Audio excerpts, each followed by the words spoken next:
नमस्ते। आज हम सब जड़ वाली सब्जियों की एक क्रॉप सलजम टर्निप की खेती के बारे में अध्ययन करेंगे। टर्निप या सलजम ये भी क्रूसीफेरी की जड़ वाली सब्जी है और ब्रशिका रेपा जिसका वानस्पतिक नाम है, बहुत ही तेज़ी से ग्रो होने वाली और एक बड़ी जड़ वाली इनलार्ज रूट्स वाली एक ये सब्जी है। बाइनियलिस नेचर है यानी द्विवर्षीय है। Turnip is grown in north parts of India, Bharat के उत्तरी भागों में जम्मू कश्मीर, हिमाचल प्रदेश, पंजाब, हरियाणा, दिल्ली, वेस्टर्न उत्तर प्रदेश और बिहार में इसके बड़ी मात्रा में इन जगह पर यहाँ पर इसकी खेती की जाती है। और यह इसका जो सब्जी है काफ़ी बड़ी मात्रा में इसकी सब्जी के रूप में इसका प्रयोग किया जाता है, सलाद के रूप में प्रयोग किया जाता है। कहीं कहीं पर इसका अचार भी बनाया जाता है इसकी जड़ों से। इसकी हरी पत्तियां भी काफ़ी न्यूट्रिशन वैल्यू वाले होती है, जिसको भी सब्जी के रूप में अन्य प्रयोग में किया जाता है। इनकी सब पत्तियों में यानी सलजम की पत्तियां में विभिन्न प्रकार के खनिज पदार्थ, विटामिन आदि भी पाए जाते हैं। और इसकी जो जड़ें हैं ये good sources of vitamin B and C, यानी सलजम की जड़ों में विटामिन बी और सी अच्छी मात्रा में पाया जाता है। हरी पत्तियों में भी vitamin A 15,660 15,660 IU international unit 100 ग्राम में पाया जाता है लगभग। और इसका जो एडिबल पार्ट होता है वह मॉडिफाइड रूट्स होती है जो नेपी फॉर्म में होती है और हाइपोकोटाइल होती है। इसकी जो जातियाँ होती है अन्य सब्जियों की तरह ही, जड़ वाली सब्जियों की तरह ही दो प्रकार में बांटी जाती है, एशियन टाइप और यूरोपियन टाइप। एशियन टाइप यानी ट्रॉपिकल टाइप और यूरोपियन टाइप यानी टेम्परेट टाइप। तो जो there are also called biennial type से यह यूरोपियन टाइप है जिसको बाइनियल भी कहते हैं, यानी इसके बीज उत्पादन के लिए 2 सीजन की आवश्यकता पड़ती है, इसलिए बाइनियल भी इसको बोलते हैं। और जो टेम्परेट टाइप है उसका जो हिली प्रदेश है यानी पहाड़ी क्षेत्रों में इसका बीज प्रोडक्शन होता है, उत्तरी भारत में इसका बीजों का उत्पादन नहीं कर सकते। जबकि जो एशियाई टाइप है उसका बीजों का उत्पादन प्लेन्स में भी कर सकते हैं। तो जो टेम्परेट यूरोपियन टाइप है उसकी कुछ जातियाँ बताई जा रही है आपकी स्क्रीन के ऊपर, जिसमें पर्पल टॉप वाइट ग्लोबल, ये हैवी यील्डिंग है और डेवलप्ड बाय IRI से निकली जाती है। कैटराइन जो सेंटर है IRI का, regional research station Katrain Himachal Pradesh में, वहाँ से निकली है और लगभग 60 से 65 दिन में तैयार हो जाती है। 250 से 300 क्विंटल इसकी उपज मिलती है इसकी। दूसरी है गोल्डन बाल, ये भी IRI के कैटराइन स्टेशन से निकली है और 250 से 300 क्विंटल इसकी उपज हो जाती है। और जो इसकी काफ़ी जड़ें मीठी और अच्छी होती है इसकी। एक जाती है स्नोबॉल, ये अर्ली वैरायटी है, इसकी जड़ें गोलाकार ली होती है, medium size, smooth and white, और ये भी एक अच्छी जाती है, स्वीट टेस्ट है इसका। एक अर्ली मिलान रेड टॉप, ये एक्स्ट्रा अर्ली मैच्योरिंग वैरायटी है, यानी और भी जल्दी तैयार होने वाली, लगभग 45 दिन में ये तैयार हो जाती है। Very high yielding variety with deep flat roots having purplish red top and white underneath, यानी ऊपर से इसका जो टॉप होगा वो तो रेड होगा और पर्पली वाइट होगा। प्योर वाइट वैरायटी है और पंजेंसी भी थोड़ी पंजेंट फ्लैश होती है इसके, माइल्ड वाली।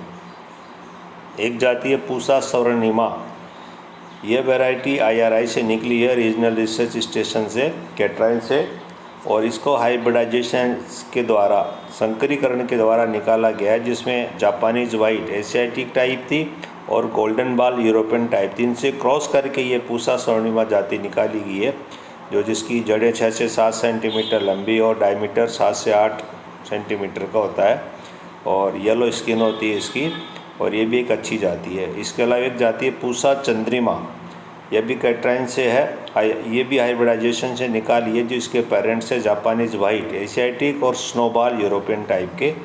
तो यह भी एक अच्छी जाति है इसकी।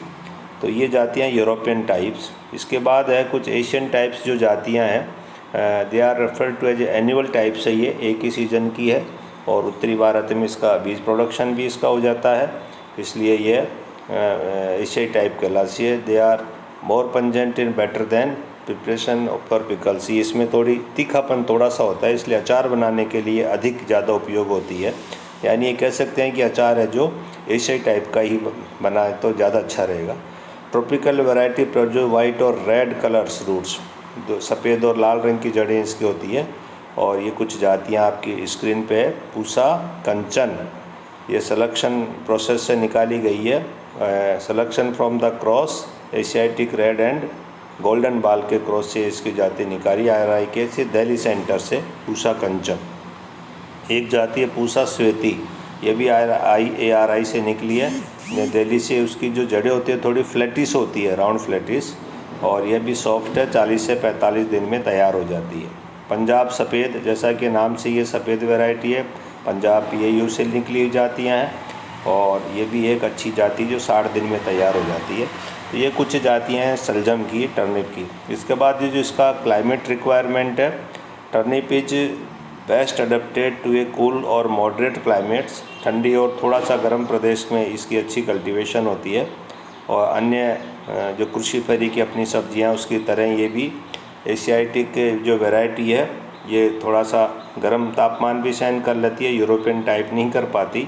इसलिए इसका जो एवरेज टेम्परेचर है जड़ों के विकास के लिए होता है 10 से 15 डिग्री सेंटीग्रेड। और जो लो टेम्परेचर हो जाता है वो कभी इन जातियों में बोल्टिंग की समस्या कर देता है। तो ये 10 से 15 डिग्री सेंटीग्रेड तापमान में एक अच्छी जड़ों का विकास होता है जो मार्केटेबल साइज जड़ें मिल जाती है। इसके बाद इसका जो सोइल्स है वही अन्य सब्जियों की तरह इसकी खेत की तैयारी करते हैं।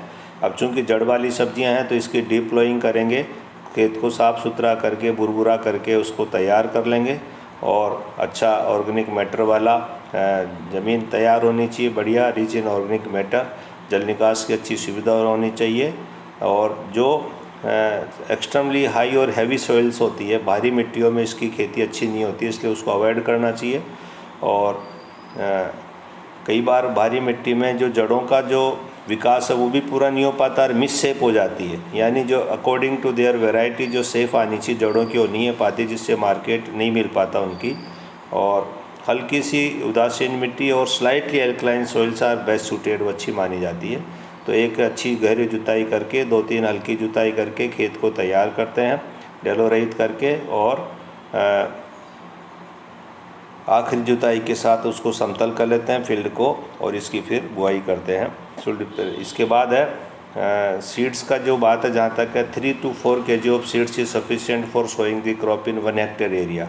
3 से 4 किलोग्राम बीज 1 हेक्टेयर के लिए पर्याप्त होता है। और tropical varieties are shown from the end of July to September. जो ट्रॉपिकल यानी एशियाटिक जातियाँ हैं वो जुलाई से सितंबर के तक इसको बुआई करते हैं, और टेम्परेट को सितंबर से दिसंबर के में बुआई कर देंगे।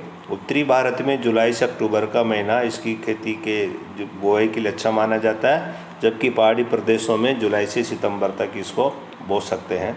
तो ये कह सकते हैं कि उत्तरी मैदानों में जुलाई से अक्टूबर तक इसकी कल्टीवेशन की जा सकती है। रिजेज पे इसकी सोइंग करेंगे, यानी मैड बना करके, जिसमें 30 से 45 सेंटीमीटर का अंतर रखा जाएगा। और ड्रेनेज सिस्टम उसमें अच्छा होना चाहिए ताकि जड़ों का विकास अच्छा हो। और 1 से 1.5 सेंटीमीटर बीज इसका बारीक होता है तो इतना ज़्यादा गहराई पे नहीं बोते। और इसको जो जर्मिनेशन जब तक कंप्लीट नहीं हो जाता तो 10 से 15 सेंटीमीटर डिस्टेंस पे इनको बोते रहते हैं, बुआई की जाती है इनके बीजों की। और जर्मिनेशन के बाद में यदि पास दिखाई देते हैं तो थोड़ी थिनिंग भी करते हैं। मैन्योर्स फर्टिलाइज़र्स के रूप में इसमें सोइल के स्टेटस पे डिपेंड करता है कि मिट्टी में कितनी उर्वरता पहले से है। फिर भी 200 से 500 क्विंटल गोबर की अच्छी सड़ी हुई खाद डालेंगे इसमें, और इसके साथ साथ 30 से 40 किलोग्राम नाइट्रोजन, जिसके कि 2 भागों में इसको बांटेंगे नाइट्रोजन को। 30 से जो 40 किलोग्राम है, पहली डोज तो देंगे खेत की लास्ट तैयारी के साथ में, और बचे हुए जो डोज होगा आधा डोज उसको जब गांठों का बनना शुरू हो जाता है खेत में तो टॉप ड्रेसिंग के रूप में देंगे, जिससे कि गांठों का निर्माण अच्छा हो। तो इसके नाइट्रोजन यानी 3 से 40 किलोग्राम, जिसको 2 भागों में बांट करके, और इसके साथ साथ फास्फोरस और पोटास है जो 50 किलोग्राम पर हेक्टेयर देंगे, जो खेत की तैयारी के साथ ही इसको दे देते हैं। Irrigation turnip needs moderate and uniform soil moisture condition for proper root development. जड़ों का विकास अच्छा हो इसके लिए नमी खेत में बनी रहे, है ना। बहुत ज़्यादा पानी नहीं भरना चाहिए, नहीं तो जड़ें ख़राब हो जाती है, मार्केटेबल साइज़ नहीं होती। तो एक हल्की हल्की सिंचाई और आर्द्रता उसमें बनी रहनी चाहिए। तो over irrigation should be avoided, बहुत ज़्यादा पानी नहीं भरना चाहिए। इसलिए 8 से 10 दिन में अंतराल पर जैसी भूमि की दशा हो, फसल की आवश्यकता हो, मौसम की स्थिति हो, उसके हिसाब से इसमें पानी देते रहते हैं, पर नमी बनी रहे बस। इंटरकल्चर वीड्स से बचाने के लिए इसमें खरपतवारों को निकालते रहना चाहिए समय समय पर, जिससे कि जड़ों का अच्छा डेवलपमेंट और उनकी संख्या नहीं बढ़े। और ये जो खरपतवार होते हैं ये इंसेक्ट पेस्ट और बीमारियों को भी बढ़ावा देते हैं और फसल को कमज़ोर करते हैं, इसलिए इनको निकाल बाहर करना चाहिए। और पौधों का भी आपसी अंतर 10 से 15 सेंटीमीटर को मेंटेन रखना चाहिए। तो इसके लिए सोलो वीडिंग करेंगे, शुरू में हल्की हल्की सी निराई गुड़ाई करेंगे, जिससे कि जड़ों के पास में मिट्टी चढ़ाएंगे। और 20 से 25 दिन बाद लगभग एक बार जब बुआई कर देंगे उसके 20 से 25 दिन बाद ये करेंगे, ताकि उसमें अच्छा एनवायरनमेंट हो जाए, सोइल एयर अच्छी हो जाए और जड़ों का विकास अच्छा हो।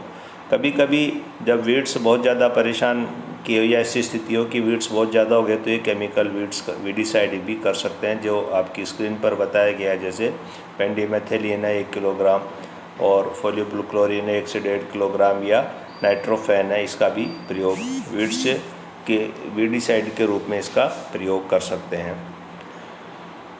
इसके बाद जो इसमें हार्वेस्टिंग है, तो turnip is harvested when the roots are tender and attend marketable size. बाज़ार में जिस प्रकार की आवश्यकता होती है लोकल मार्केट में, तो जब मुलायम और अच्छी जड़ें होती है उस समय उसको निकाल बाहर करते हैं। तो अकॉर्डिंग टू देयर वैरायटी, जिसमें लिखा हुआ है 40 से 45-60 दिन में तैयार होते, तो उस हिसाब से भी तय कर सकते हैं। तो जो जड़ों की साइज़ होती है 5 से 10 सेंटीमीटर डायमीटर वाली, जाति के ऊपर निर्भर कर दिए फिर भी, और जाति के हिसाब से ही 60-80 दिन से, यानी लेट वैरायटी 90 से 120 दिन तक ये तैयार होते हैं। तो उस हिसाब से इसकी हार्वेस्टिंग करेंगे। और यदि मार्केटेबल साइज़ के हिसाब से जड़ों को नहीं निकालेंगे तो जड़ें फिर इस तरह की टफ़ हो जाती है, बड़ी साइज़ की हो जाती है, जिनका बाज़ार में भाव नहीं मिल पाता है। और जड़ों को निकालने से पहले, खुदाई से पहले, उसको ज़मीन में पानी डाल देते हैं, इरिगेशन कर देते हैं, जिससे कि वो आसानी से जड़ें अपरूटिंग हो सके, टूटे नहीं तो ऐसी स्थिति में भी जब जड़ें आदि टूट जाती है ज़मीन में, तो उनका भी मार्केट साइज नहीं मिल पाता है। तो हार्वेस्टिंग बड़ी सावधानी से इसकी खुदाई करते हैं। इसके बाद इसकी जो उपज है वह है 200 से 300 क्विंटल पर हेक्टेयर। ये इस पर डिपेंड करता है कि आपने मैनेजमेंट कैसे रखा है, फील्ड का क्लाइमेट ने किस प्रकार की रही है, जाति कौन सी ली है, उसकी हार्वेस्टिंग कब की है, इन सारी बातों पे निर्भर करती है। तो एक रेंज है 200 से 300 क्विंटल पर हेक्टेयर इसकी यील्ड प्राप्त हो जाती है। इसमें के साथ साथ इसमें एक फिजियोलॉजिकल डिसऑर्डर भी होता है, जिसको बोलते हैं ब्राउन हार्ट नाम का एक कारिकीय विकार पाया जाता है, जो बोरॉन डेफिशिएंसी की वजह से, यानी बोरान तत्व की कमी की वजह से होता है। तो इसको डिसऑर्डर को रोकने के लिए एसिडिक सॉइल्स में विशेष रूप से ये ज़्यादा होता है कि वो बोरान होते हुए भी उसको अवेलेबल नहीं हो पाता, जिसकी वजह से दिखाई देता है। इसमें क्या है, जो जड़ होती है उसको काटने पर देखेंगे तो अंदर से डैमेज होती है, वो भूरे कलर की अपीयरेंस, ग्रे और brown colour in the inner portion of the affected roots. जड़ों के अंदर के भाग में ये दिखाई देता है। तो जब उसको काटते हैं और ऐसी चीज़ उसमें दिखाई देती है, तो फिर वो अनफिट फॉर कंजप्शन, खाने की योग्य नहीं रहती। इसलिए यह डिसऑर्डर प्राय ब्राउन तत्व की कमी, बोरॉन तत्व की कमी की वजह से होता है इसमें। तो इसके नियंत्रण के लिए क्या करेंगे, avoid the sowing in to acidic soils, बहुत ज़्यादा जो अम्लीय मिट्टियाँ उसमें इसको नहीं बोना चाहिए।